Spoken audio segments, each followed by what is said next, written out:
चलो, तो हम लोग आज स्टार्ट करते हैं। मैं सर्वजीत कुमार।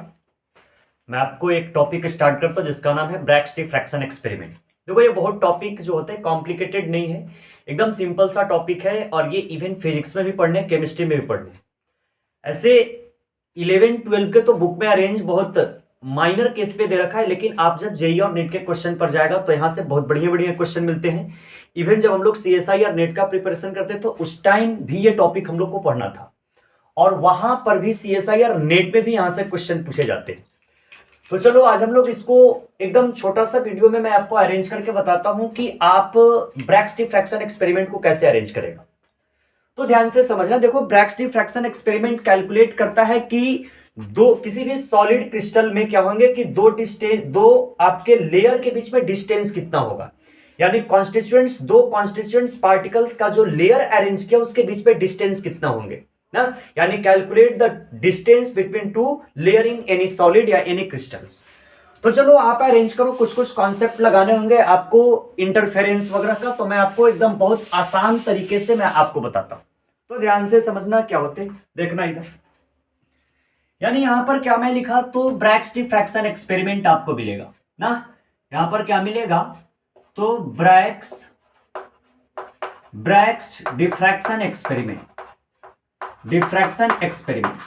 या आपको कोई ज्यादा स्टाइल मरेगा तो लिख सकता है, आपको इसको ब्रैग्स ट्रीटमेंट के नाम से बहुत सारे लोग जानते हैं ना। इसको क्या बोलेगा, तो इसको ब्रैग्स ट्रीटमेंट के नाम से भी जाना जाता है। इसको कहीं पर लिखता है कौन सा, तो ब्रैग्स ट्रीटमेंट ना, यानी इसको क्या लिखेगा, तो ब्रैग्स ट्रीटमेंट के नाम से भी जानता है, ट्रीटमेंट।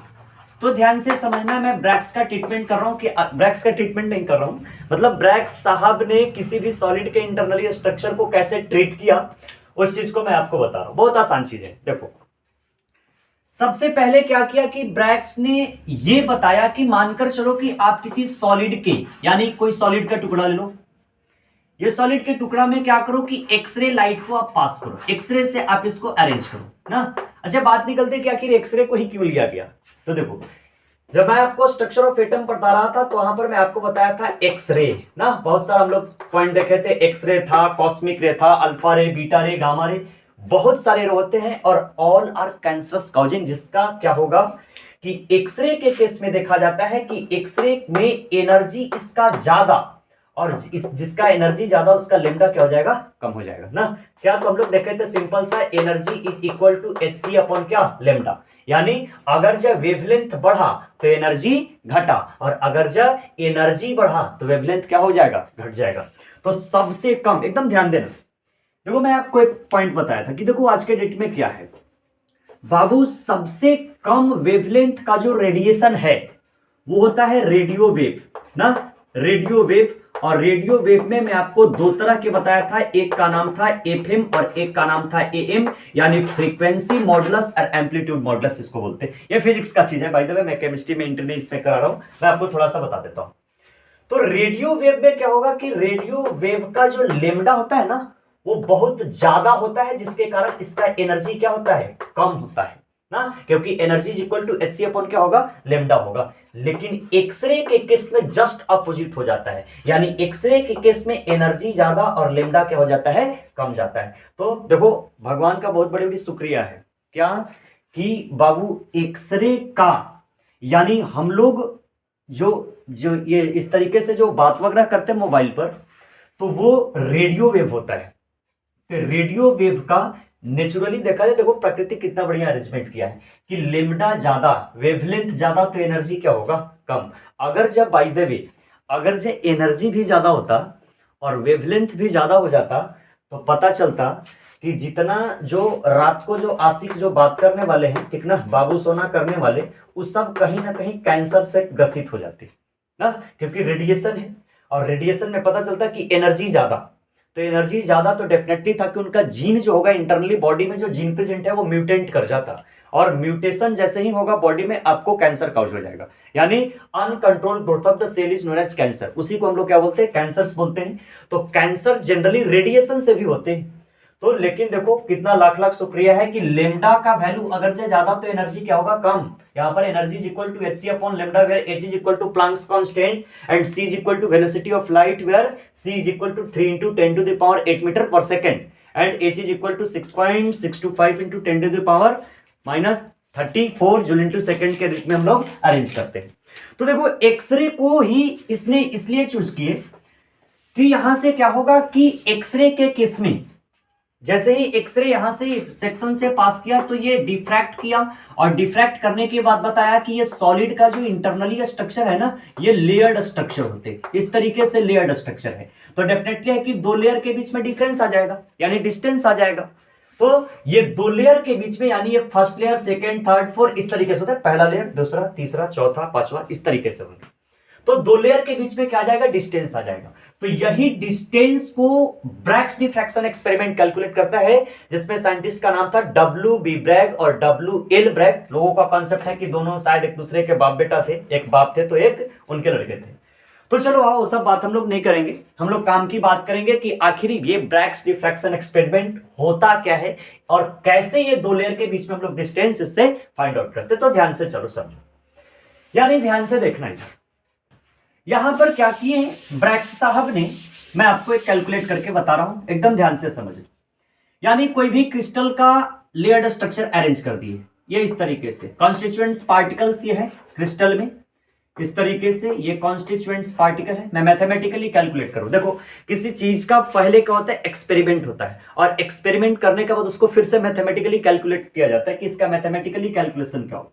तो मैं थर्ड लेयर को इस तरीके से अरेंज कर दिया, ठीक, नो डाउट। अब यहां पर क्या हुआ कि एक्सरे को यहां पर फर्स्ट लेयर पे एक इंसिडेंट किया गया, तो पता चला कि ये एक्सरे क्या हो गया, तो एक कॉन्स्टिट्यूएंट्स पार्टिकल से टकराकर स्कैटर्ड हो गया और ये रिफ्लेक्ट कर गया इस तरीके से, ठीक।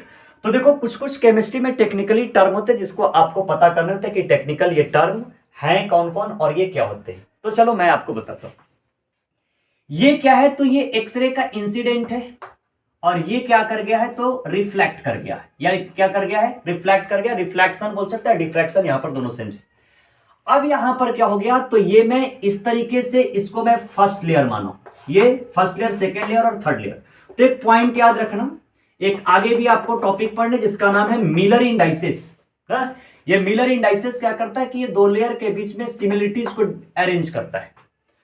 तो यहां पर क्या हो गया कि ये जैसे ही ये आपका एक्सरे फर्स्ट जो था ये इसके ऊपर इंसिडेंस किया, यानी ये थीटा एंगल पर आ रहा है ना। तो देखो कुछ कुछ टेक्निकली टर्म होते हैं, यानी यहां पर ये जो थीटा एंगल पर अरेंज किया ना, इस एंगल को बोला जाता है ग्लांसिंग एंगल। इस एंगल का नाम होता है ग्लांसिंग एंगल के नाम से हम लोग जानते हैं।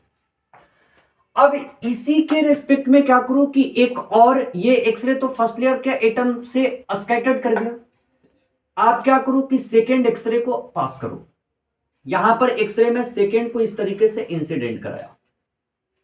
अब ये क्या हो गया कि ये सेकेंड लेयर के कॉन्स्टिट्यूएंट्स पार्टिकल से स्कैटर्ड करेगा, और ये भी क्या कर जाएगा, थीटा एंगल पर जाकर ये रिफ्लेक्ट कर जाएगा। अब आपको क्या करना है कि थोड़ा सा ये दोनों पॉइंट को क्या करने, आपस में मिला देने।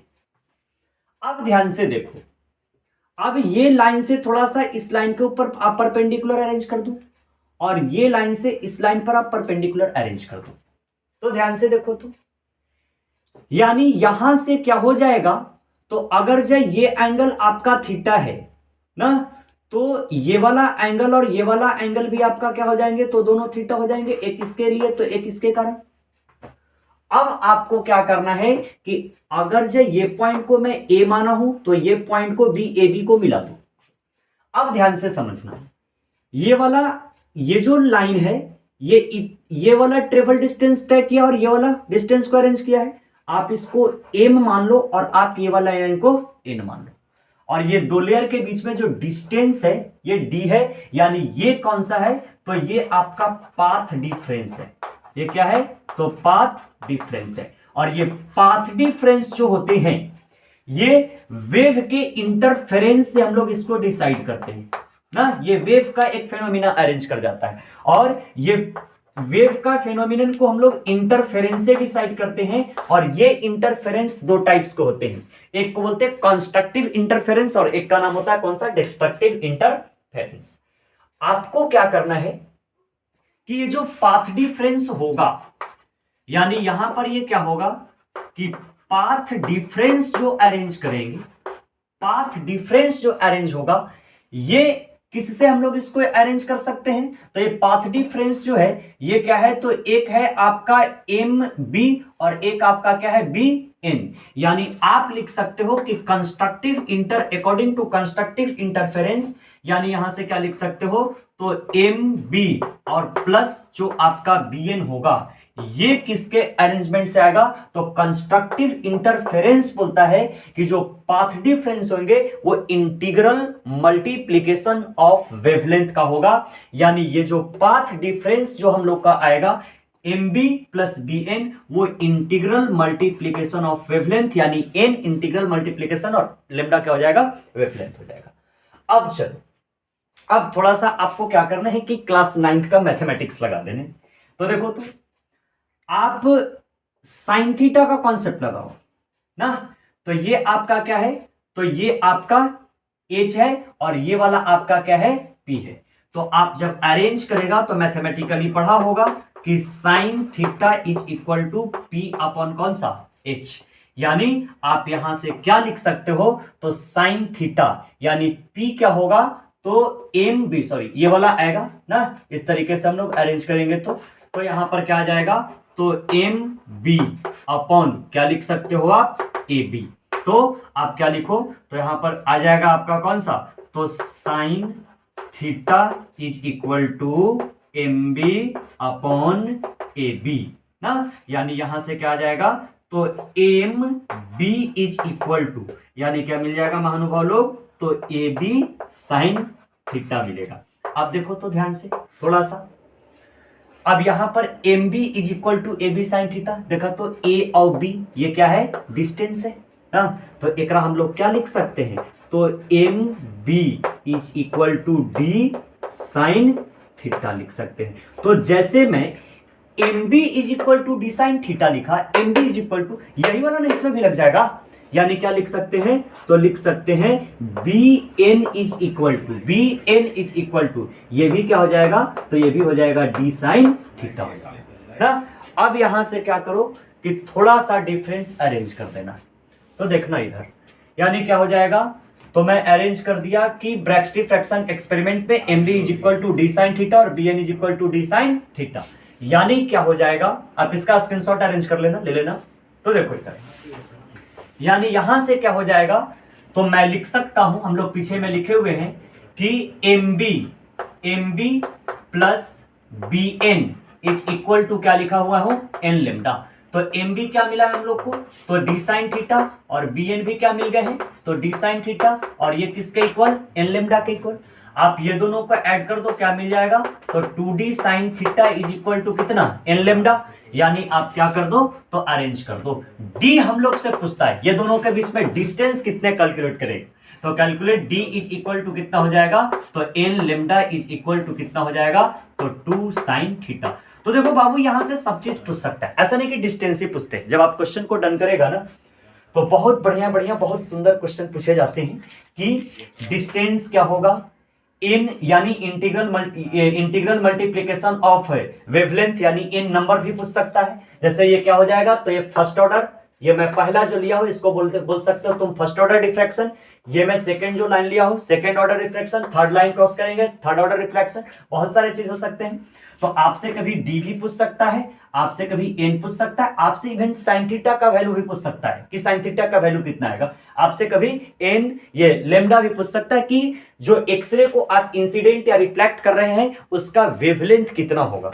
तो ये थे हम लोग को थोड़ा सा बस केवल एकदम ब्रीफ आइडिया मैं आपको किसका दिया, तो ब्रैग्स डिफ्रैक्शन एक्सपेरिमेंट का। तो यहां से हम लोग को नेट मतलब जेई और नीट तक का क्वेश्चन बहुत आसानी से बन सकेगा कि D is equal to N lambda upon 2 sine theta, या कोई बोलेगा कि ब्रैग्स डिफ्रैक्शन एक्सपेरिमेंट क्या है, तो N lambda is equal to 2d sine theta, या D 2d sine theta is equal to N lambda. लेकिन इसी चीज को जब आप CSIR नेट में जाइएगा ना तो बहुत ए ब्रॉड एक्सप्लेनेशन होता है, बहुत बढ़िया तरीके से इसको एक्सप्लेन किए जाते हैं, वहां पर मैथमेटिकली और अरेंज किए जाते हैं, वहां पर आपका मिलर इंडाइसेस का भी यूज किया जाता है। और ब्रैग साहब तो रहते ही हैं, साथ साथ में बहुत सारे ठीक ना मैक्स वान लुई का भी कुछ कुछ कॉन्सेप्ट आ जाते हैं। फिजिक्स का जो मतलब अपडेटेड वर्जन है, जो मतलब MSc वगैरह के हम लोग MSc वगैरह में जो हम लोग को स्टडी करने हैं, तो हम लोग को चाहिए जेई और नीट का तक, कि वहां तक हम लोग को क्या है, तो सिंपल तरीका याद रखना है कि 2d sin theta is equal to n lambda. आप इसको कैलकुलेट कैसे कीजिएगा, आपको मैं पूरे तरीके से कैलकुलेट करके दिखा दिया। तो that is Bragg's diffraction experiment. Okay.